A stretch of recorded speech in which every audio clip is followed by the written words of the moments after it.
मैं मारुत नंदन आप लोग का स्वागत करते हैं न्यू लाइफ क्लासेस में। बाबू चलते हैं, आज फिजिक्स का तीसरा चैप्टर होगा ना। चलिए आप चैप्टर 3, ठीक है।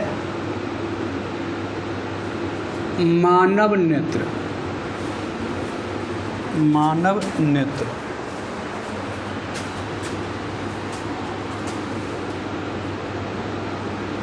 मानव नेत्र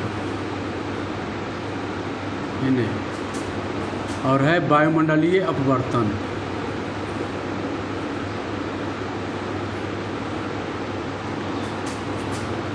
वायुमंडलीय अपवर्तन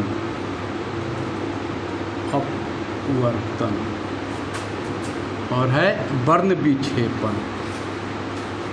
वर्ण विक्षेपण, ठीक है। चैप्टर 3 है फिजिक्स का, है ना। आज पहला क्लास होगा इसका बाबू, चैप्टर 1 क्लास 1। तीसरा चैप्टर है मानव नेत्र, वायुमंडलीय अपवर्तन और वर्ण विक्षेपण। देखिए पहले पढ़ना है मानव नेत्र। पहला टॉपिक आया है बाबू मानव नेत्र। मानव नेत्र, देखिए मानव नेत्र क्या है। मानव नेत्र तो आप जितना वस्तु देख रहे हैं सब इसी के सहायता से तो देख रहे हैं, है ना। इसी के सहायता से देख रहे हैं ना। ये जो संसार है, संसार की सुंदरता को जो आप देख रहे हैं कि फलना जा रहा है, फलना आ रही है, फलना हो रहा है, तो किसके सहायता से देख रहे हैं? आँख की सहायता से देख रहे हैं, नेत्र की सहायता से देख रहे हैं। तो ये भगवान के द्वारा दिया हुआ क्या है? एक उपहार है, गॉड गिफ्ट है ना, गिफ्ट। तो लिखिएगा, इसका डिफिनीशन लिखिएगा। मानव नेत्र, मानव नेत्र, मानव नेत्र एक प्रकाशीय यंत्र है।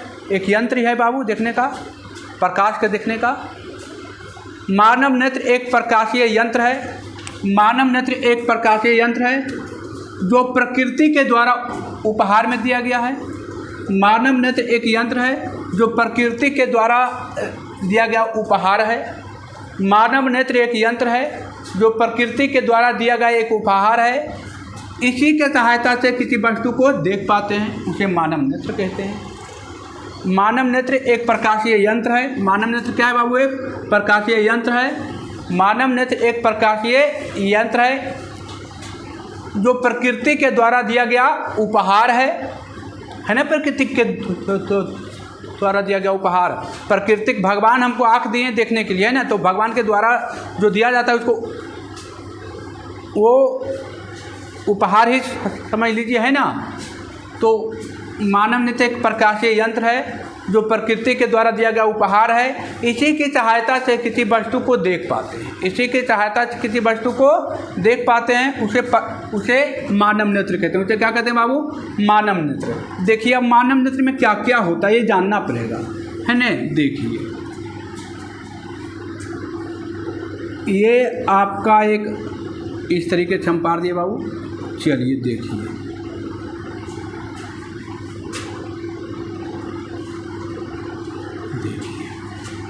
मानव नेत्र फिगर पार देते हैं, है ना बाबू। देखिए ये और देखिए ये हो गया।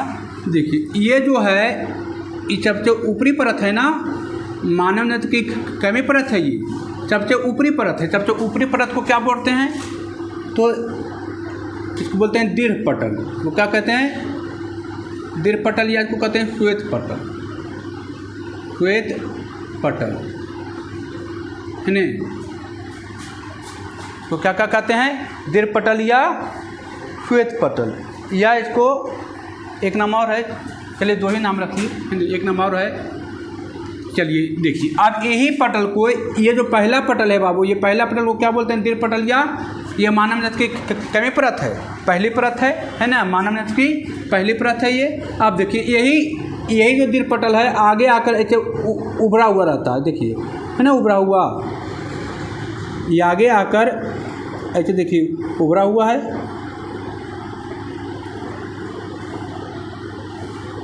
ये आगे आकर दिल पटल के जो आगे आकर उभरा हुआ भाग है उसको क्या कहते हैं, उसको कहते हैं कॉर्निया। उसको क्या कहते हैं, कॉर्निया, कॉर्निया, है नहीं, उसको क्या कहते हैं, कॉर्निया कहते हैं। उसको क्या कहते हैं, कॉर्निया कहते हैं। तो क्या कहते हैं बाबू, कॉर्निया कहते हैं। ये दिल पटल के आगे आकर उभरे हुए भाग को क्या कहते हैं, कॉर्निया कहते हैं। वो क्या कहते हैं, कॉर्निया कहते हैं। अब देखिए यहाँ से क्या है, यहाँ से देखिएगा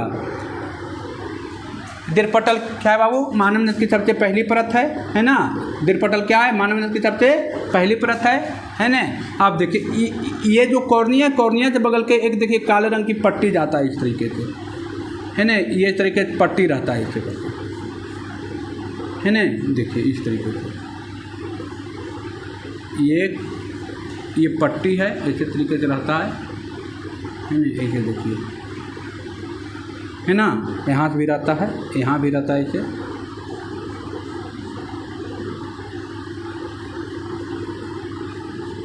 है ना। ये देखिए पट्टी है, ठीक है, ये देखिए पट्टी है,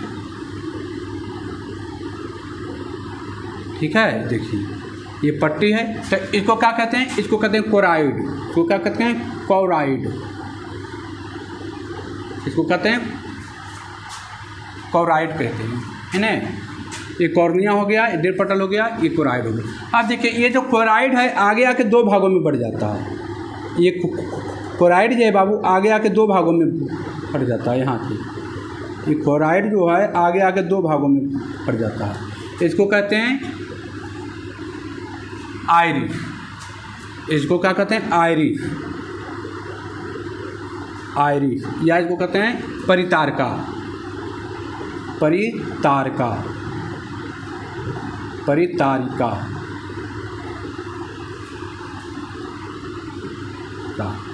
परितारका।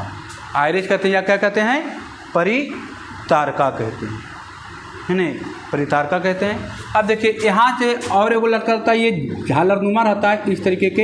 ये जो लाल वाला जो देखते हैं ना गुद्दी, ये गुड्डी रहता है, यहीं पर ऐसे करके झालरनुमा रहता है, यहीं पर ऐसे करके। तो इसको क्या बोलते हैं, है नहीं, ये दोनों सेम है, ये दोनों सेम है बाबू, है नहीं। ये झालरनुमा आकार का रहता है। इसको क्या बोलते हैं, तो सिलियरी मांसपेशियाँ। इसको कहते हैं सिलियरी मांसपेशियाँ, सिलियरी मांसपेशियाँ, मांसपेशियाँ। इसको कहते हैं सिलियरी मांसपेशियाँ, है ना। इसको क्या कहते हैं, शरीर मांसपेशियाँ। अब यहीं पर देखिए शरीर मांसपेशियाँ जो होता है नेत्र लेंस को पकड़े रहता है ना। ये हो गया लेंस। तो ये क्या हो गया, ये हो गया लेंस। अब कौन सा लेंस होता है बाबू, तो उत्तल लेंस होता है। कौन सा लेंस होता है, आँख में कौन सा लेंस रहता है, उत्तल लेंस रहता है। कौन सा लेंस रहता है, उत्तल लेंस। अब देखिए ये हो गया आइरिस कहते हैं इसको, या इसको परितारका कहते हैं। ये देखिए सिलियरी मांसपेशियाँ हो गया, है नहीं, ये कोराइड हो गया। अब यही देखिए ये क्या रहता है, अब यहीं से क्या रहता है, यहीं पर देखिए ये देखिए रहता है, ये एकदम बीच में, है ना, एकदम बीच में। इसको कहते हैं पुतली, पुतली, पुतली कहते हैं, या प्यूपल भी कहते हैं, प्यूपिल भी कहते हैं, है ना, प्यूपिल भी कहते हैं, है ना। ये बीच वाले को एकदम प्यूपिल भी, पुतली या प्यूपिल भी कहते हैं। अब देखिए अब यहाँ से क्या होता है कि एक इस तरीके का रेखा रहता है, यहाँ पर ऐसे रहता है, यहाँ पर ऐसे चला जाता है, यहाँ भी ऐसे रहता है, और यहाँ पर से ऐसे चला जाता है ना। यहाँ पर से ये ऐसे बोल जाता है, ठीक है। तो इसको बोलते हैं रेटिना। इसको क्या बोलते हैं, रेटिना बोलते हैं। इसको बोलते हैं रेटिना। रेटिना पर ही बाबू आपका जितना प्रतिबिंब बन रहा है, जितना वस्तु देख रहे हैं, सबका प्रतिबिंब इसी पर बनता है। कैसा बनता है, तो वास्तविक बनता है, उल्टा बनता है, वस्तु से छोटा बनता है। छोटा बनता है तभी तो बड़ा बड़ा घर आप देख लेते हैं ना, कितना लंबा घर है, एकदम आँख ऐसे करते हैं, चिरते हैं, तब पूरा फिगर आँख में बन जाता है। और कैसा बनता है, उल्टा बनता है, उल्टा बनता है, वास्तविक बनता है, वस्तु से छोटा बनता है ना। अब देखिए, और यहाँ पर एक बिंदु रहता है, यहाँ पर एक बिंदु होता है, इसको कहते हैं पीत बिंदु। तो क्या कहते हैं? पीत बिंदु, पीत बिंदु कहते हैं। तो क्या कहते हैं? पीत बिंदु। आइए यहाँ पर देखिए, इस तरीके से ऐसे करके जो दिए हैं इसको बोलते हैं अंध बिंदु। वो क्या बोलते हैं? अंध बिंदु, है ना। और यहाँ पर देखिए, अब आँख में रहता है पानी भरा हुआ, रहता है पानी भरा हुआ, ये आँख में क्या रहता है? पानी भरा हुआ। तो ये जो पानी रहता है उसको बोलते हैं कचाव द्रव। तो क्या बोलते हैं? कचाव द्रव, है ना। और इसके आगे भाग भी पानी रहता है, इसके आगे भाग भी पानी रहता है थोड़ा सा। तो इसको क्या बोलते हैं? नेत्रोड। इसको क्या बोलते हैं? नेत्रोड, है ना। इसको बोलते हैं नेत्रोड। हो गया। देखिए,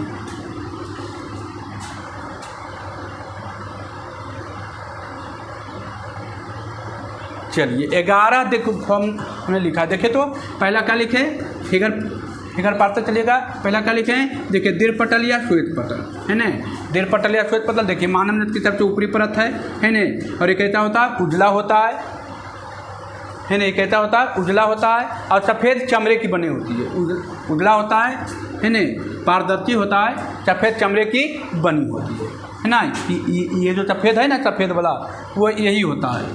क्या होता है? दीर्घ पटल। और वही आगे आकर उभरा हुआ भाग को क्या कहते हैं? कॉर्निया कहते हैं। इसी कॉर्निया के अंदर ही क्या होता है? प्रकाश आँखों के अंदर पहुंचता है। प्रकाश का प्रवेश द्वार कॉर्निया को कहा जाता है। इसको कहा जाता है, यहाँ क्वेश्चन भी आएगा कि प्रवेश, आँखों के प्रवेश, रोशनी प्रकाश का प्रवेश द्वार किसे कहा जाता है? तो कॉर्निया को। किसे कहा जाता है? कॉर्निया को, है ना। तो ये पूरा फिगर बनाइए, एक एक करके सबका डिफिनेशन लिखा दो, है ना। देखिए, ये मानव नेत्र है बाबू, है ना। मानव नेत्र के सबसे ऊपरी पटल को दीर्घ पटल कहते हैं। ये दीर्घ पटल आगे आकर उभरा हुआ भाग को कॉर्निया कहते हैं, है ना। कॉर्निया कहते हैं। अब देखिए, ये जो काले रंग की पट्टी दिखाई पड़ रहा है उसको फ्लोराइड बोलते हैं बाबू। उसको क्या बोलते हैं? फ्लोराइड बोलते हैं। फ्लोराइड क्या होता है? काले रंग की पट्टी के समान होता है, अपारदर्शी होता है। अब प्रकाश की किरणों को क्या करता है? अवशोषित करता है, खींचता है ना। कि रिफ्लेक्ट नहीं हो, रिफ्लेक्ट होगा तो दिखाई नहीं देगा, खींचेगा तभी दिखाई देगा, है ना। तो ये काले रंग की पट्टी होता है जो क्या करता है? काले रंग की पट्टी को क्या बोलते हैं? क्लोराइड बोलते हैं, है ना। ये अपारदर्शी होता है। अब प्रकाश की किरणों को क्या करता है? अवशोषित करता है। अब देखिए, अब ये हो गया आपको, क्लोराइड को दो भागों में बांटा गया। क्लोराइड को कितने भागों में बांटा है? दो भागों में। पहला आयरिस या परितार का। तो इसका काम क्या है? तो इसका काम है क्या? ये छरनुमा आकार का है ना। देखिए, बेलन का आकार का है, छरनुमा आकार का है। ये छरनुमा आकार का होता है। और ये क्या कहता है? ये रंगीन होता है। कैसा होता है? रंगीन होता है। और ये प्रकाश की मात्रा को नियंत्रित करता है। कभी कभी देखते होंगे आप लोग कि धूप से एकाएक रूम में गए, अंधकार में गए तो कुछ दिखाई ही नहीं पड़ रहा है। ऐसा होता है? ऐसा हुआ है किसी के पास? तो ऐसा जब होता है तो समझ जाइए कि आपका जो प्रकाश की मात्रा था ये नियंत्रित नहीं कर पा रहा है। ये जो है नियंत्रित नहीं कर पा रहा है। कुछ देर के बाद एक आध मिनट के बाद फिर ठीक हो जाता होगा, हो जाता ना। तो एक आध मिनट के बाद ये प्रकाश की मात्रा को क्या करता है? नियंत्रित कर लेता है, देखने लायक बना देता है। इसलिए इसका काम है, इसका काम क्या है? मुख्य काम इसका क्या है? प्रकाश की मात्रा को नियंत्रित करना। क्या काम है? प्रकाश की मात्रा को नियंत्रित करना, है ना। अब देखिए, ये हो गया पहला। अब ये हो गया दूसरा। इसको कहते हैं सिलेरी मांसपेशियाँ। इसका काम क्या है? तो इसका ये देखिए, झालरनुमा आकार का होता है। ये देखिए, है ना मांस, ये झालरनुमा आकार का होता है। और इसका काम क्या है? नेत्र लेंस को पकड़े रहता है। क्या रहता है? नेत्र लेंस को पकड़े रहता है ना। ये जो आँख जो है, आँख पकड़ने का काम कौन कर रहा है? यही जो रेड वाला है ना, रेड वाला पकड़ के खींच लिया जाए तो आँख भी बाहर आ जाएगा, है ना। तो ये क्या करता है? ये पकड़े हुए रहता है। और क्या करता है साथ साथ? इसके साथ साथ क्या करता है? समंजन क्षमता। समंजन क्षमता क्या है? वो आगे आएगा, बताएंगे। समंजन क्षमता क्या होता है? एक बार सुन भी लीजिए। आप दूर का वस्तु या नज़दीक का वस्तु, दोनों का प्रतिबिंब कहाँ बनता है? रेटिना पर ही बनता है। तो उसी को क्या कहते हैं? समंजन क्षमता कहते हैं ना। अब देखिए, यहाँ पर आया, अब क्या आया है? ये देखिए, रेटिना है। ये क्या है? रेटिना। तो रेटिना किसे कहते हैं बाबू? तो रेटिना मानव नेत्र की सबसे अंतिम बिंदु है, सबसे अंतिम परत है ना। इसी पर किसी वस्तु का प्रतिबिंब किस पर बनता है? रेटिना पर ही बनता है। बाहर का जो जितना वस्तु आप देखते हैं सबका प्रतिबिंब कहाँ बनता है? रेटिना पर ही बनता है। और क्या होता है? वास्तविक बनता है, उल्टा बनता है, वस्तु से छोटा बनता है। उल्टा बनता है, वस्तु से क्या बनता है? छोटा बनता है। और ये जो देख रहे हैं, और ये जो रेटिना जो है सूचना किसको पहुंचाता है? दिमाग को, मस्तिष्क को सूचना पहुंचाता है कि देखिए हमें को फिगर बनाए हैं, तुम्हारा काम क्या रहा है? इसको उलट के देखवाना, उलट के देखो ही ठीक है कि खराब है ना। तो वो काम कौन करता है? रेटिना करता है। रेटिना क्या करता है? तो किसी भी वस्तु का प्रतिबिंब रेटिना पर ही बनता है, वास्तविक बनता है, उल्टा बनता है, वस्तु से छोटा बनता है। और मस्तिष्क को सूचना पहुंचाता है, संवेदना पहुंचाता है कि देखो हम एगो फिगर बनाए हैं, एगो फिगर भेजे हैं रेटिना पर से, अब तुम उसको उलट के क्या करो? देखो, है ना। अब यहाँ पे देखिए अंध बिंदु है, तो अंध बिंदु क्या है? तो किसी भी वस्तु का प्रतिबिंब सबसे अच्छा, कभी कभी आप फोटो कैमरा पर भी लेते होंगे तो कभी कभी फोटो इतना अच्छा आ जाता होगा, कहता होगा वाह ये फोटो है। कभी कभी ऐसा होता है कि नहीं? एक भी ऐसी कुछ मिलाए नहीं, एक बार ऐसे हाथ लिया, ऐसे कैमरा खींच दिए, तो कभी कभी फोटो बहुत अच्छा आ जाता होगा, आता है। तो वही क्या उसको कहते हैं अंध बिंदु, है ना। उसको क्या कहते हैं? अंध बिंदु। तो रेटिना पर उपस्थित हुआ ऐसा बिंदु जहाँ पर प्रतिबिंब क्या हो? सबसे अच्छा बनता हो, सबसे साफ सुथरा बनता हो, सबसे अच्छा। तो कहाँ पर बनता है? अंध बिंदु पर। कहाँ पर बनता है? अंध बिंदु। अब एक देखिए आया पीत बिंदु। ये क्या है? तो मानव नेत्र का ये वैसा बिंदु है जहाँ पर प्रकाश की किरण नहीं पहुँचता, यहाँ पर कोई प्रकाश की किरण नहीं पहुँचता है, उसे क्या कहते हैं? अंध बिंदु कहते हैं। और कोई बचा? पुतली बचा। तो पुतली क्या है? तो इसी के जरिए क्या होता है? प्रकाश अंदर जाता है ना। चलिए, लेंस क्या हो गया? उत्तल लेंस है। चलिए ठीक है। अब एक एक करके हेडिंग डालिएगा, दीर्घपटल या श्वेत पटल। एक एक करके हेडिंग डालिए, है ना। एक एक करके हेडिंग डालिए। पहला हेडिंग डालिएगा दीर्घपटल या श्वेत पटल। पहला नंबर हेडिंग डालिएगा दीर्घपटल या श्वेत पटल। लिखिएगा ये मानव नेत्र की सबसे बाहरी परत है। ये मानव नेत्र की सबसे बाहरी परत है। फास्ट लिखिएगा। ये मानव नेत्र की सबसे बाहरी परत है। ये मानव नेत्र की सबसे बाहरी परत है जिसे दीर्घपटल कहते हैं। ये मानव नेत्र की सबसे बाहरी परत है जिसे दीर्घपटल कहते ये मानव नेत्र की सबसे बाहरी परत है जिसे दीर्घपटल कहते हैं। लिखे, यह मानव नेत्र की सबसे बाहरी परत है जिसे दीर्घपटल कहते हैं। यह अपारदर्शी होता है, सफ़ेद चमड़े की बनी होती है। यह अपारदर्शी होता है, सफ़ेद चमड़े की बनी होती है। यह अपारदर्शी होता है, सफ़ेद चमड़े की बनी होती है। यह अपारदर्शी होता है, सफ़ेद चमड़े की बनी होती है। दूसरा हेडिंग डालिएगा कोराइड। दूसरा हेडिंग डालिएगा कोराइड। ये मानव नेत्र की सबसे बाहरी परत है, सबसे ऊपरी परत है, जिसे दीर्घपटल कहते हैं। ये अपारदर्शी होता है, ये सफ़ेद चमड़े की बनी होती है। ये सफ़ेद चमड़े की बनी होती है। दूसरा हेडिंग डालेगा कोराइड। दूसरा हेडिंग डालेगा बाबू कोराइड। हेडिंग डाले, लिखेगा ये काले रंग की पट्टी की तरह होती है। ये काले रंग की पट्टी की तरह होती है। दूसरा हेडिंग डालेगा कोराइड। ये अच्छा लिखेगा ये काले रंग की पट्टी की तरह होती है। ये मानव नेत्र की दूसरी परत है, कोराइड। दूसरा हेडिंग डालेगा कोराइड। ये मानव नेत्र की ये काले रंग की पट्टी की तरह होती है। ये मानव नेत्र की दूसरी परत है ना। ये मानव नेत्र की दूसरी परत है। ये अपारदर्शी होता है। ये अपारदर्शी होता है और ये प्रकाश की किरणों को अवशोषित कर आंतरिक परावर्तन को रोकता है। कोराइड किसे कहते हैं बाबू? ये काले रंग की पट्टी की तरह होती है। काले रंग की पट्टी की तरह होती है। ये मानव नेत्र की दूसरी परत है ना। ये मानव नेत्र की दूसरी परत है। लिखे, ये काले रंग की पट्टी की तरह होती है। ये मानव नेत्र की दूसरी परत है। ये अपारदर्शी होता है। लिखे, ये अपारदर्शी होता है। ये अपारदर्शी होता है और प्रकाश को किरणों को अवशोषित कर आंतरिक परावर्तन को रोकता है। ये प्रकाश को किरणों को अवशोषित कर आंतरिक परावर्तन को रोकता है।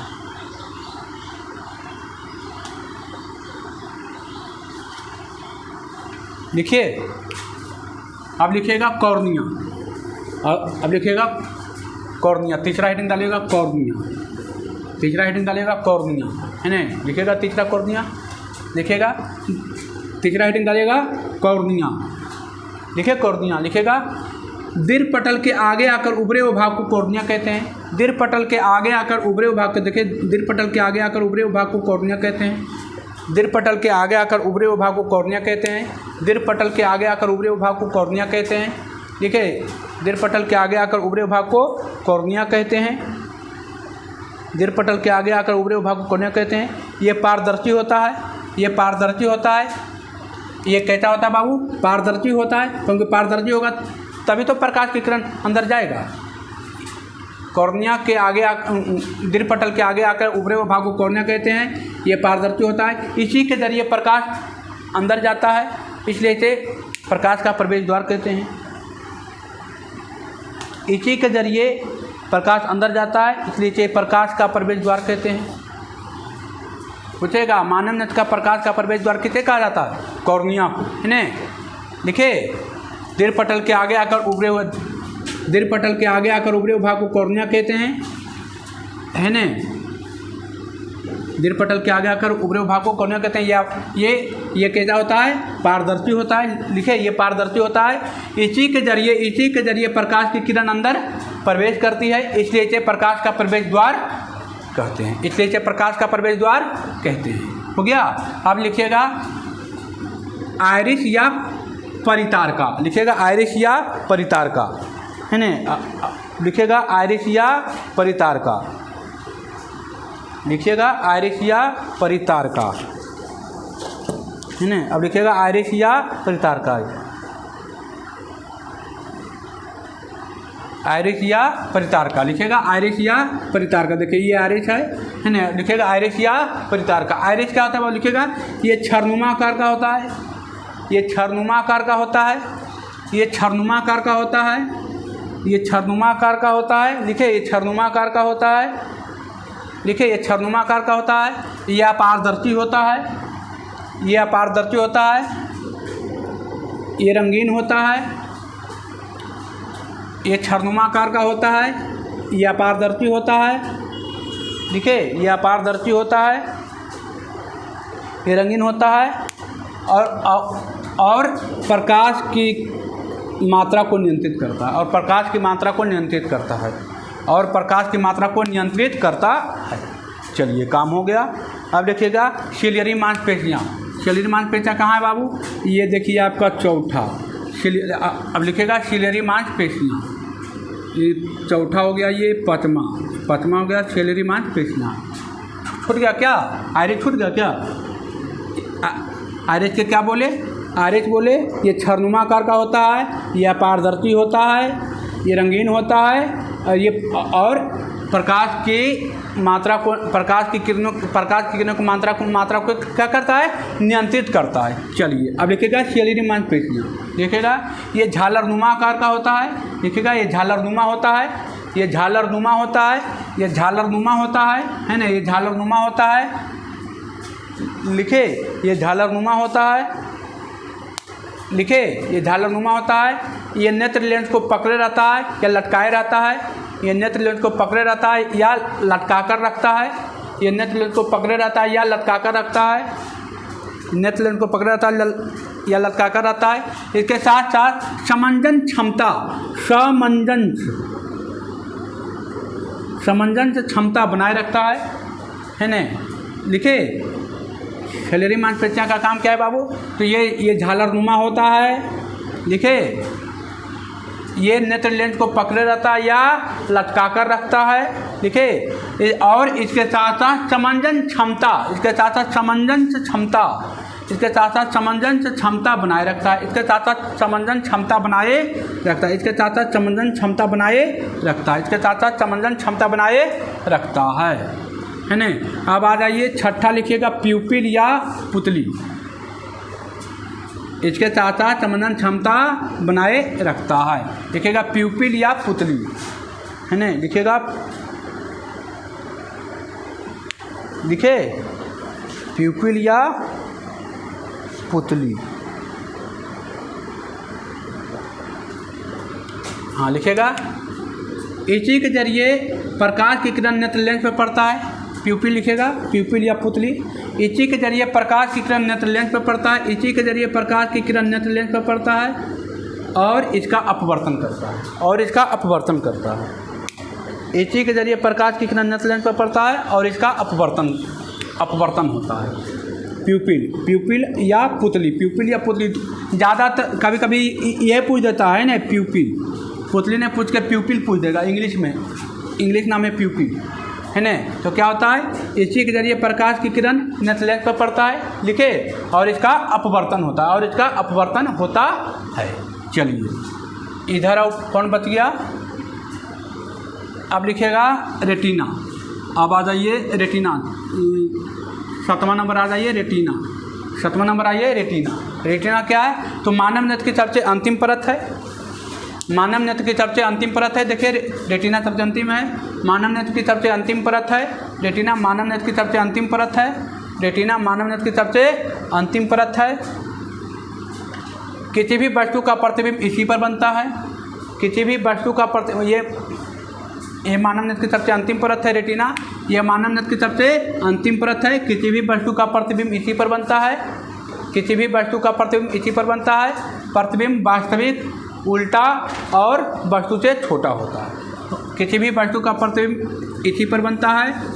अब पूछेगा कि मानव नेत्र में प्रतिबिंब कहाँ बनता है, तो रेटिना पर बनता है। कहाँ बनता है, रेटिना पर बनता है। पूछेगा रेटिना पर प्रतिबिंब कैसा बनता है, तो वास्तविक बनता है, उल्टा बनता है, वस्तु से छोटा बनता है। लिखेगा प्रतिबिंब वास्तविक बनता है, उल्टा बनता है और वस्तु से छोटा बनता है, और इसके साथ साथ मस्तिष्क को सूचना पहुंचाता है।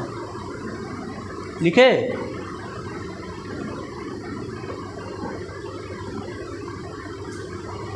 लिखे रेटिना लिखे। ये मानव नेत्र की सबसे अंतिम परत है, यह मानव नेत्र की सबसे अंतिम परत है, यह मानव नेत्र की सबसे अंतिम परत है। किसी भी वस्तु का प्रतिबिंब रेटिना पर ही बनता है। प्रतिबिंब कैसा बनता है बाबू, प्रतिबिंब वास्तविक बनता है, उल्टा बनता है, वस्तु से छोटा बनता है। अच्छा, और प्रतिबिंब की संवेदना को मस्तिष्क तक पहुंचाने का काम करता है, और प्रतिबिंब की संवेदना को मस्तिष्क तक पहुंचाता है कौन, रेटिना। प्रतिबिंब की संवेदना को मस्तिष्क तक पहुंचाता है कौन। अच्छा, संवेदना क्या पहुंचाता है कि देखो एगो हम फिगर भेजे हैं, तुमको उल्टा करके भेजे हैं, तुम उसको कॉपी करके देख लो, उल्टा करके देख लो। उल्टा भेजता है ना फिगर, तो आदमी तो उल्टा दिखाई नहीं दे रहा है, हम उल्टा देख रहे हैं, उल्टा देख रहे हैं। का है, तो मस्तिष्क का काम उसको क्या करके दिखा दिया है, उल्टा करके दिखा दिया है ना। तो रेटिना क्या है, मानव नेत्र की सबसे अंतिम परत है। ये किसी भी वस्तु का प्रतिबिंब कहाँ बनता है, रेटिना पर बनता है, और कैसा बनता है, वास्तविक बनता है, उल्टा बनता है, वस्तु से छोटा बनता है। और प्रतिबिंब की संवेदना को कहाँ पहुँचाता है, मस्तिष्क तक। सूचना कौन पहुँचाता है, तो रेटिना ही मस्तिष्क को सूचना देता है कि देखो हमें वो फिगर भेजे हैं बाबू, तुम उसको उल्टा करके क्या कर लो, देख, है ना। अब लिखेगा अंधबिंदु, 8वां लिखेगा अंधबिंदु, 8वां लिखेगा अंधबिंदु, है ना। 8वां लिखेगा अंधबिंदु, है ना। 8वां लिखेगा अंधबिंदु, 8वां लिखेगा अंधबिंदु। देखिए इसको अंधबिंदु कहते हैं, है ना, इसको अंधबिंदु कहते हैं, इसको पीत बिंदु कहते हैं। पीत लिखा दिया, अंधबिंदु और पीत बिंदु, है ना। 8वां लिखेगा पीत बिंदु, 8वां लिखेगा पीत बिंदु। पीत बिंदु क्या है बाबू, है ना, उल्टी लिखा गया थोड़ा सा, अंधबिंदु ये हो गया पीत बिंदु, ये हो गया अंधबिंदु। पीत बिंदु किसे कहते हैं, तो रेटिना पर उपस्थित वैसा बिंदु, रेटिना पर उपस्थित वैसा बिंदु जहाँ पर किसी भी वस्तु का प्रतिबिंब साफ साफ बनता है। रेटिना पर उपस्थित वैसा बिंदु पीत बिंदु, रेटिना पर उपस्थित वैसा बिंदु, रेटिना पर उपस्थित वैसा बिंदु पीत बिंदु, रेटिना पर उपस्थित वैसा बिंदु जहाँ पर किसी भी वस्तु का प्रतिबिंब साफ साफ बनता है, उसे पीत बिंदु कहते हैं। रेटिना पर उपस्थित वैसा बिंदु, रेटिना पर उपस्थित वैसा बिंदु जहाँ पर किसी भी वस्तु का प्रतिबिंब साफ सुथरा बनता है, सबसे अच्छा बनता है, उसे पीत बिंदु कहते हैं, है ना। अब लिखेगा अंधबिंदु, अब लिखेगा नुमा, अंधबिंदु, नुमा लिखेगा अंधबिंदु, नुमा लिखेगा अंधबिंदु, ना नुमा लिखेगा अंधबिंदु, नुमा लिखेगा अंधबिंदु। लिखेगा मानव नेत्र में उपस्थित वैसा बिंदु, मानव नेत्र में उपस्थित वैसा बिंदु, मानव नेत्र में उपस्थित वैसा बिंदु, मानव नेत्र में उपस्थित वैसा बिंदु, मानव नेत्र में उपस्थित वैसा बिंदु जहाँ पर प्रकाश की किरण नहीं पहुँच पाता हो। मानव नेत्र में उपस्थित हुआ था बिंदु जहाँ पर प्रकाश की किरण नहीं पहुँच पाता हो उसे अंध बिंदु कहते हैं। मानव नेत्र में उपस्थित हुआ था बिंदु जहाँ पर प्रकाश की किरण नहीं पहुँच पाता हो उसे अंध बिंदु कहते हैं। हो गया। मानव नेत्र में उपस्थित हुआ था बिंदु जहाँ पर प्रकाश की किरण नहीं पहुँच पाता हो उसे अंध बिंदु कहते हैं। अब आइए, अब कौन बच गया, लिखेगा नेट्रोड। अब आइए 10वां लिखेगा नेट्रोड। मानव नेत्र में उपस्थित हुआ था बिंदु जहाँ पर प्रकाश की किरण नहीं पहुँच पाता हो उसे अंध बिंदु कहते हैं। अब लिखेगा नेट्रोड। अब लिखेगा नेट्रोड। क्या है नेट्रोड बाबू? लिखेगा नेत्र लेंस और कॉर्निया के बीच के द्रव को, नेत्र लेंस और कॉर्निया के बीच के द्रव को नेट्रोड कहते हैं, है ना। नेत्र लेंस और कॉर्निया के बीच के जो पानी होता है उसको बोलते हैं नेट्रोड। नेत्र लेंस और कॉर्निया के बीच के द्रव को क्या कहते हैं? नेट्रोड कहते हैं। वो कहता होता है पानी तो पारदर्शी ही होता है ना। चलिए, नेत्र लेंस और कॉर्निया के बीच के द्रव को नेट्रोड कहते हैं। नेत्र लेंस और कॉर्निया के बीच के द्रव को नेट्रोड कहते हैं, है ना। चलिए, अब लिखिएगा कचाप द्रव। अब आ जाइए 11वां, आ जाइए कचाप द्रव। 11वां आइए कचाप द्रव। 11वां आइए कचाप द्रव। अब लिखिएगा कचाप द्रव। कचाप द्रव क्या है बाबू? तो नेत्र लेंस और रेटिना के बीच, नेत्र लेंस और रेटिना के बीच के द्रव को, नेत्र लेंस और रेटिना के बीच के द्रव को, नेत्र लेंस और रेटिना के बीच के द्रव को कचाप द्रव कहते हैं। नेत्र लेंस और रेटिना, नेत्र लेंस और रेटिना, नेत्र लेंस और रेटिना के बीच के द्रव को कचाप द्रव कहते हैं। नेत्र लेंस और रेटिना के बीच के द्रव को क्या कहते हैं? कचाप द्रव कहते हैं। अब आइए ब्रह्मा, लिखिएगा लेंस, है ना। लेंस कैसा होता है? तो उत्तल लेंस होता है, या इसी को बोलते हैं अस्फटिक लेंस, स्फटिक लेंस, है ना, इसी को बोलते हैं अस्फटिक लेंस या उत्तल लेंस। देखिएगा लेंस कैसा होता है बाबू? तो उत्तल लेंस होता है या अस्फटिक लेंस कहते हैं, है ना। चलिए, ये आपका हो गया, कुछ छूट गया, देख लीजिए एक बार, है ना, छूटा। चलिए, लेंस कैसा होता है? उत्तल या अस्फटिक लेंस होता है। चलिए, आ जाइए, आगे बढ़ें, कोई दिक्कत? फिगर पूरा पढ़ लिए? चलिए आगे। अब देखिए, अब एक पॉइंट आया, समंजन क्षमता आया था ना। चलिए,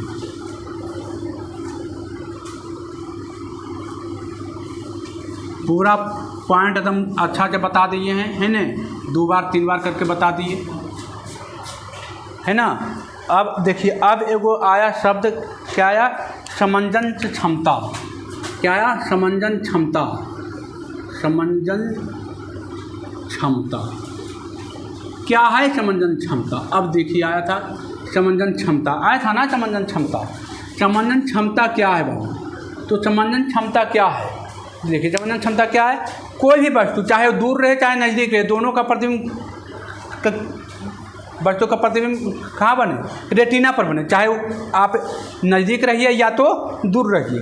जिसका आँख एकदम ठीक है, जिसका आँख एकदम ठीक है, एकदम ख़राब नहीं है, तो आप दूर रहिए चाहे नज़दीक रहिए, दोनों का प्रतिबिंब कहाँ पर बने? रेटिना पर बने। तो है ना, मैंने दूर या नज़दीक किसी भी प्रकार का वस्तु हो, उसका प्रतिबिंब कहाँ बने?